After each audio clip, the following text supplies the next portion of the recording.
नमस्कार। अभी प्रधानमंत्री जी 5 देशों की यात्रा पे हैं। एक चार्टर्ड अकाउंटेंट होने के नाते मैं आप सबसे बात करना चाहता हूं कि हमको समझना होगा कि आदरणीय प्रधानमंत्री जी की 5 देशों की यात्रा के पीछे क्या उद्देश्य है।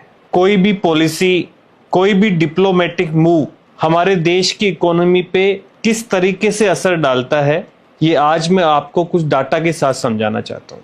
पहला स्टॉप यूएई के साथ में 30 million barrel strategic oil reserve deal lock हुई है। इंफ्रास्ट्रक्चर के लिए 5 बिलियन यूएसडी का फ्रेश इन्वेस्टमेंट आ रहा है और long term energy partnership deal हुई है। इससे क्या हुआ? इससे यही हुआ कि इंडिया के पास अगर अपना ऑयल रिजर्व होगा तो चाहे ग्लोबल प्राइसेज में कितना भी उतार चढ़ाव हो, इंडिया में प्राइसेज इंपैक्ट नहीं होंगे।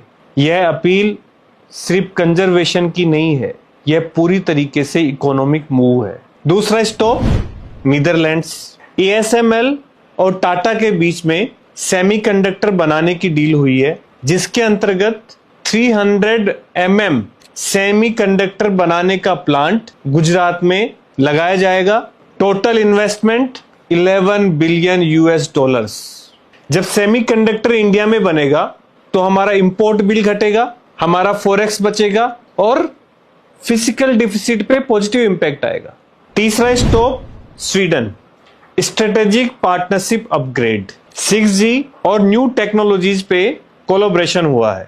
टेक्नोलॉजी इंपोर्ट पे जो हमारा डिपेंडेंस है वो घटेगा और जब इंपोर्ट घटेगा तो करेंसी हमारी स्ट्रांग होगी और आम आदमी के पॉकेट पे बोझ कम पड़ेगा। चौथा स्टॉप नॉर्वे। 43 साल में पहली बार भारत के प्रधानमंत्री का ये नॉर्वे दौरा है। नॉर्वे ने इंडिया में 100 बिलियन यूएसडी का फ्रेश इन्वेस्टमेंट का अनाउंसमेंट किया है। ये जब 100 बिलियन यूएस डॉलर्स इंडिया में लगेगा तो लोगों को रोजगार मिलेगा, इंडिया में इंफ्रास्ट्रक्चर बढ़ेगा और विकसित भारत बनने की दिशा में एक नया कदम होगा। आखिरी stop Italy. IMEC India middle east Europe economic corridor. China के बेल्ट और रोड का सीधा जवाब।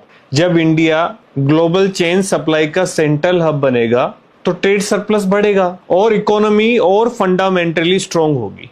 अगले 10 साल के लिए इकोनॉमी, एनर्जी सिक्योरिटी और इंडिया की ग्लोबल पोजीशनिंग करने के लिए था ये टूर। यही है 2047 तक देश को विकसित बनाने के रास्ते में एक और स्टेप।